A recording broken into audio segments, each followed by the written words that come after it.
November is nearly here, which means we're coming to the end of a fantastic year of gaming. Each month has presented something special for all kinds of players, and November is no different, with 15 important releases to watch out for. Let's take a look at all of them. Call of Duty World War II. It's that time of the year again. You know, when a new Call of Duty releases and basks us in a year-long spree of microtransactions, balance changes, jokes about MLG, Doritos, and Mountain Dew, and DLC. However, at least this year's Call of Duty World War II has the benefit of going back to a bygone era for the franchise. As the name implies, it takes place during World War II, with a highly cinematic campaign that will encompass various theaters of the conflict. This also means that multiplayer will do away with the futuristic jetpacks and wall running in favor of run-and-gun gameplay. There are some new features like a social space to meet other players, divisions to enlist in and build different classes, the new war mode which presents a huge conflict in multiplayer for the first time, and of course, a new zombies campaign with Nazi zombies returning. Will it help reinvigorate the franchise? We'll find out when Call of Duty World War II releases on November 3rd for Xbox One, PS4, and PC. Need for Speed Payback. Speaking of reinvigorate, another franchise that's been in need of some fresh ideas and competent execution is Need for Speed. Ghost Games seems to be on the right track with Need for Speed Payback, presenting a huge open world to explore with tons of races and activities. You can find beat-up old rides to repair, stunts to perform, and much more. Story-wise, Payback seems to be going too far in the Fast and Furious style heist direction, with 3 playable characters battling a cartel. Time will tell just how compelling the campaign really is, but at least there's tons of customization for vehicles and offline options this time.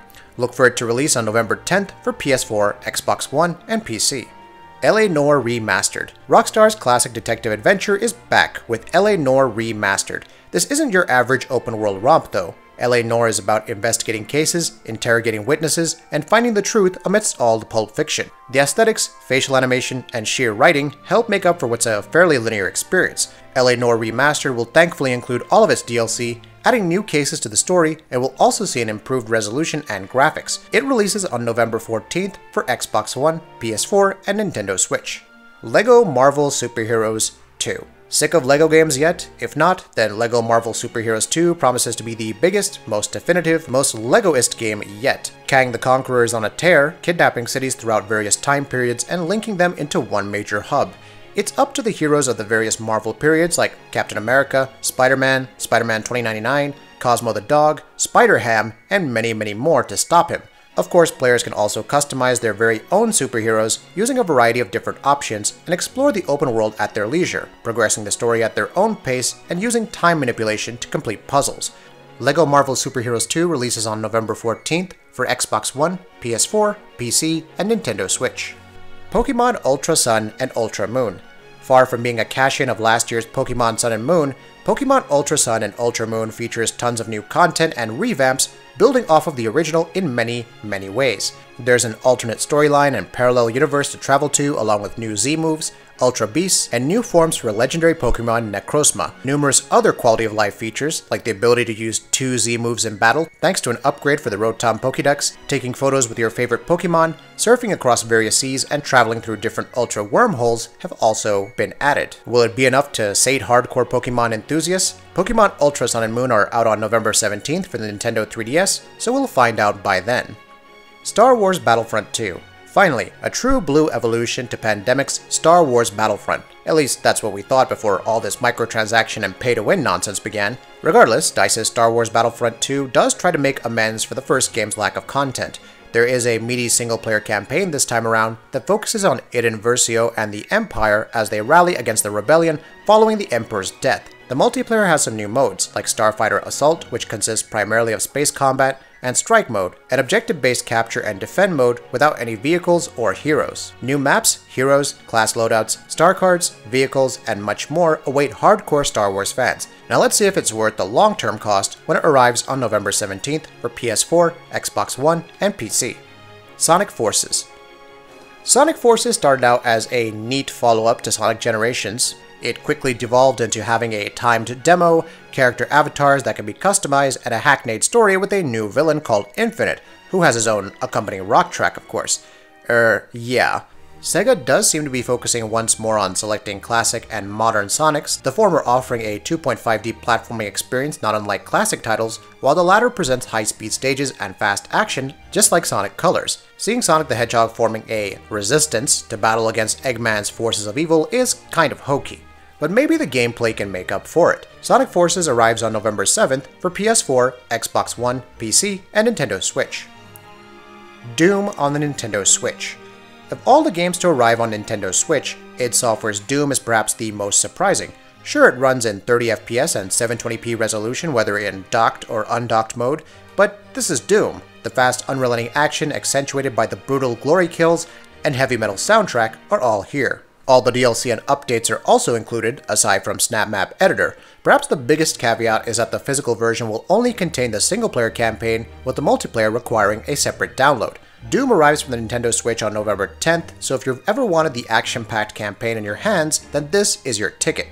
Horizon Zero Dawn, The Frozen Wilds. Following her critically and commercially acclaimed debut in Horizon Zero Dawn, Aloy will be returning with a new adventure in the Frozen Wilds DLC. Set in the northern mountains, Aloy will contend with a harsh, snowy environment while battling new robots and encountering the Banuk tribe. There are new challenges that await, and you'll also likely have new weapons and gear to collect as well.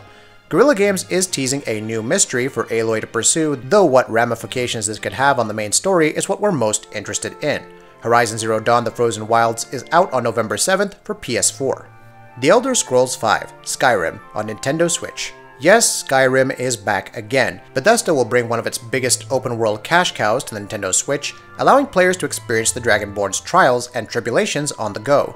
The good news is that this is Skyrim Special Edition, so you'll avail of all the graphical enhancements and DLC collected in one place. This makes for the ultimate value proposition, with hundreds of hours of gameplay out of the box.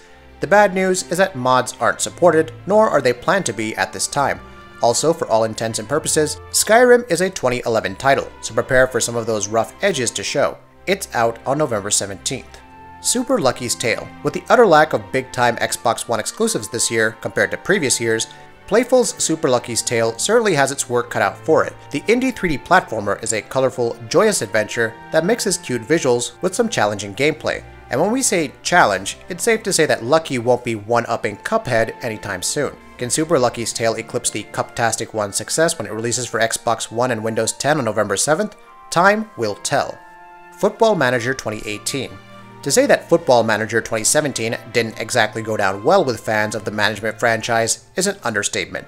To that end, Football Manager 2018 will include the usual updates to kits and squads. Furthermore, it's possible to start your career mode in the beta and then continue said career into the full game. It's a nice little addition that will no doubt benefit fans.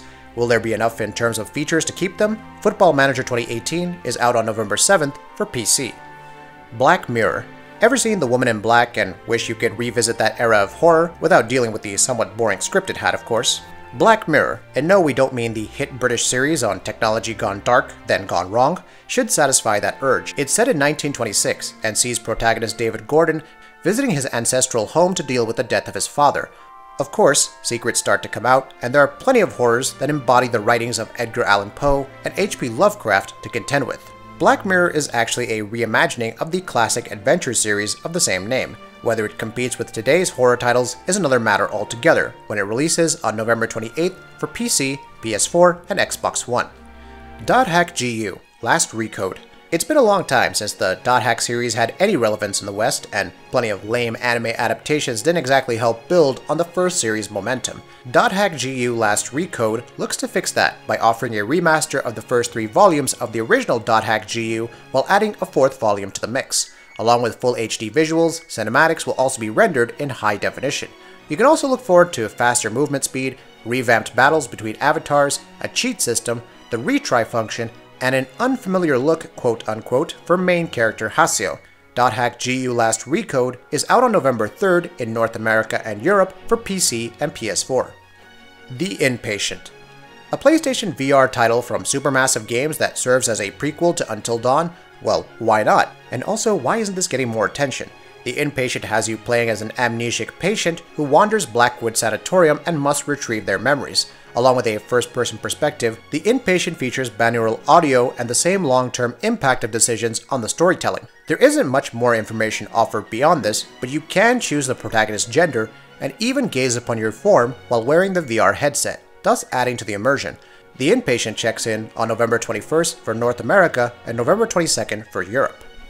And that'll be about it for this one. If you guys like what we're doing at GamingBolt, please consider subscribing to our channel, and I'll see you guys on the next video.